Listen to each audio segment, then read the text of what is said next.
আসসালামু আলাইকুম প্রিয় দর্শক, আজ আমি আপনাদের তৈরি করে দেখাবো জার্কি এবং এটাকে মাংস শুটকি বলা যায়। তো মাংস শুটকিটা আমি কীভাবে করছি আপনাদের দেখাচ্ছি। এটা করে আপনারা 12 মাস সংরক্ষণ করে ফ্রিজে রেখে খেতে পারবেন। এই জার্কিটা সেদ্ধ করে নেওয়ার পরে রান্না করার পরে এটা খুবই টেস্টি হয়, একটা অন্যরকম স্বাদ হয়। এগুলো আমি সুন্দর করে ধুয়ে নিয়েছি, এখন আমি একটা পাতিলে দিয়ে দিচ্ছি। এবার দিব এটার ভিতরে অল্প পরিমাণ লবণ, একটু হলুদের গুঁড়া। দর্শক, অল্প পরিমাণ পানি দিয়ে আমি চুলায় বসিয়ে নিচ্ছি। এমন পরিমাণে দিচ্ছি যাতে মাংসটা সেদ্ধ হয়। একটু সেদ্ধ করার জন্যই মাংসটাকে আমি এখন চুলায় বসিয়ে দিচ্ছি। প্রিয় দর্শক, মাঝারি আছে 20 মিনিটের মতন আমি মাংসটাকে সেদ্ধ করে নেব। জার্কির জন্য যে গোশটা আমি সেদ্ধ করে নিচ্ছি সেটা একটু নেড়ে দিচ্ছি। দেখতে পাচ্ছেন পানি আছে, পানিটা আমি শুকিয়ে নেব। পানিটা শুকিয়ে গেলে গোশটা নামাবো।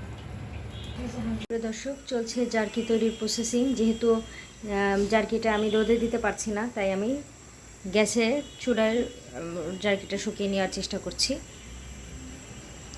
এভাবে জার্কিটা শুকিয়ে নিয়ে তারপরে আমি আবার রোদে দিব। সারা বছর সংরক্ষণ করে এই খাবারটি আপনি খেতে পারবেন। এটি বেশ মজাদার এবং যথেষ্ট স্বাস্থ্যসম্মত একটি খাবার। ধন্যবাদ সবাইকে আমার জার্কি তৈরি দেখার জন্য। বেশি বেশি লাইক ও সাবস্ক্রাইব করে আমার সঙ্গে থাকুন। ধন্যবাদ। আসসালামু আলাইকুম। আমার জার্কি তৈরি হয়ে গিয়েছে। এখন আমি জার্কিগুলোকে তার থেকে খুলে নিচ্ছি। খুলে একটা বক্সের ভিতরে রাখছি, বক্সে সংরক্ষণ করব।